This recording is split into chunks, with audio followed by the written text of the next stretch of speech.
আল্লাহ বলেন, ওরে গোলাম, মসজিদের নামাজি বান্দা যদি আমি আল্লাহকে একটা ডাক দেয়, আমি একবার জবাব দেই।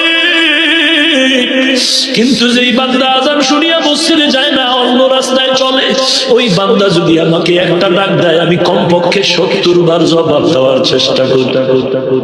আমি একবার না বহুবার জবাব দেই। কারণ রাতের বেলা গরুর গোয়াল ঘরে 4টা গাভী বেঁধে মালিক ঘুমায় গেল, সকাল উঠা দেখে 3টা গরু বাঁধা, একটা গরুর খবর নাই, রশি ছিঁড়িয়া চলে গেল। এবার মালিক ছেলেরে কয়, তুই বামের রাস্তায় খোঁজ আমার হারানো গাভীটা কই। আর কর্মচারীকে বলে, তুই আর এক রাস্তায় যা। মালিক পাগলের মতো দৌড়ায়, লঙ্গিতে কাদা লাগে, খবর নাই। কোথায় জামা, কোথায় কাপড়, খবর নাই, দৌড়ায়। একজনে বলে, ভাই তোমার 3টা গাভী তো এখনো গরুর খোয়ারে বাঁধা আছে, তুমি এত টেনশন কেন করো? বলে, ওই 3টার জন্য আমার কোনো চিন্তা নাই, কারণ ওই 3টা গাভী আমার বাঁধা। যেই গাভীটা আমার রশির বাহিরে চলে গেল, ওর জন্য চিন্তা।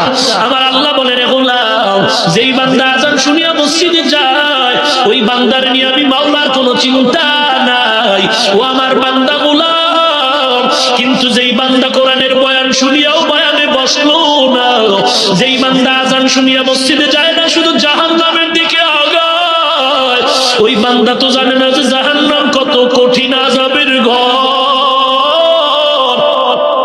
আমি আল্লাহ জানি, একটা সেকেন্ডের জন্য জাহান্নামের আযাব কেউ সহ্য করতে পারবে না, কারণ 500 বছর দূরে জাহান্নাম। এখান থেকে এই জাহান্নামের আগুনের তাপে জাহান্নামীর চামড়াগুলো খসে খসে মরে যাবে। জাহান্নাম এমন কঠিন আযাবের আগুন। আল্লাহ বলেন, নারুল্লাহিল মুকাদা আল্লাতী তাত্তালিউ আলাল আফইদা। দুনিয়ার আগুন হাতে লাগবে, হাত জ্বলবে, পায়ে জ্বলে না, পায়ে লাগলে পাও জ্বলে, হাত জ্বলবে না। আল্লাহ বলেন, জাহান্নামের আগুন আমি আল্লাহর আগুন। আমার আল্লাহ যত বড়, জাহান্নামের আগুনের তাপ তত বড়। জাহান্নামের আগুন শরীরে লাগা মাত্র কলিজা পর্যন্ত ভুনা হয়ে যাবে। এরে নবীর উম্মতের দল, আমার আম্মা জান নবীর বিবি আয়েশা রাদিয়াল্লাহু তাআলা আনহাকে আল্লাহর নবী বলেন, ইয়া আয়েশা ইয়াকি ওয়া মুহাক্কারাতিজ যুনুব। ও আয়েশা, সাবধান, গুনাহের থেকে নিজেকে মাফ করায় যাও, কারণ আসামির কাঠগড়ায় কৃতকর্মের হিসাব দেওয়ার জন্য দাঁড়াতে হবে। এরে নবীর উম্মতের দল, কেমন সে আয়েশা, যার ফজিলত আমি যদি আরো আধা ঘন্টা বলি শেষ করা যাবে না।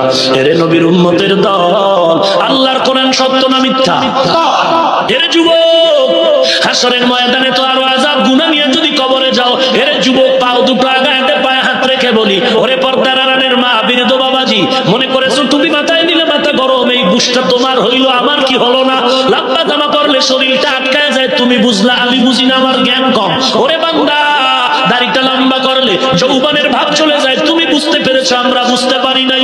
না না, কম বুঝি না এরে বাবা, তারপরও কেন টুপি ফালাই না, দাড়ি ফালাই না, লম্বা জামা ফালাই না? একমাত্র কোরআন হাদিস পড়ে দেখলাম, ওই গুনাহ নিয়ে যদি কবরে যাই, কবরের আযাব, সাপের আঘাত, ওই জাহান্নামের আগুন হাসরের ময়দানে আরো কঠিন। হাসরের ময়দানটা যখন কায়েম হয়ে যাবে, আমলনামা যখন দেওয়া হবে, সব মানুষগুলো বেকার হয়ে যাবে। মা সন্তান ভুলে যাবে, সন্তান মা ভুলে যাবে, কারো সাথে কারো পরিচয় নাই। কারণ আমলনামা যদি ডান হাতে আসে কপাল ভালো, কিন্তু যদি আমলনামা বাম হাতে আসিয়াই যায়, জাহান্নামের আযাব ছাড়া জান্নাত পাওয়া যাবে না। এই ভয়ে সবাই কান্নায় বিভোর। জাহান্নামের এমন আযাবের ভয়, সূর্য মাথার উপরে, জমিনটা সূর্যের তাপে তামা হয়ে যাবে। আমলনামা ডান হাতে আসবে নাকি বাম হাতে আসবে, এই চিন্তায় মানুষ বেকার হয়ে চিল্লাইতে শুরু করবে। যাদের আমলনামা ডান হাতে আসলো, কপাল ভালো, তারা জান্নাতের ময়দানে চলে যাবে। আল্লাহ না করুন যদি আমলনামা বাম হাতে যাদের চলে আসবে, সোজা হাতে আল্লাহ দিবেন না, আল্লাহ অর্ডার করবে। এই নাফরমান কত আলেমের বয়ান শুনিয়াও তওবা করে নাই, কোরআনের কথা শুনিয়াও তওবা করে নাই। এবার ওর আমলনামা বাম হাতে তো সোজা হাতে দেওয়া হবে না। কেমনে দেওয়া হবে? আল্লাহ বলেন, ফেরেশতা এই গুনাহগার বেঈমান নাফরমান কত আলেমরা কান্না করে পায়ে ধরে ধরে বলছে, নামাজ পড়ো, পর্দা করো, হালাল খাও। তোমার আমার মতো যুবক স্কুল কলেজে দাড়িওয়ালা নামাজির অভাব নাই, ব্যবসা করে চাকরি করে অভাব নাই, র্যাব আর্মি পুলিশ বিডিআরের অভাব নাই। এই বান্দা এত বয়ান শুনিয়াও নামাজ পড়ে নাই, রোজা রাখে না, বরং কোরআনের বিরোধিতা করেছে। আজকে ওরে সোজা হাতে আমলনামা দেওয়া হবে না। কেমনে দেওয়া হবে?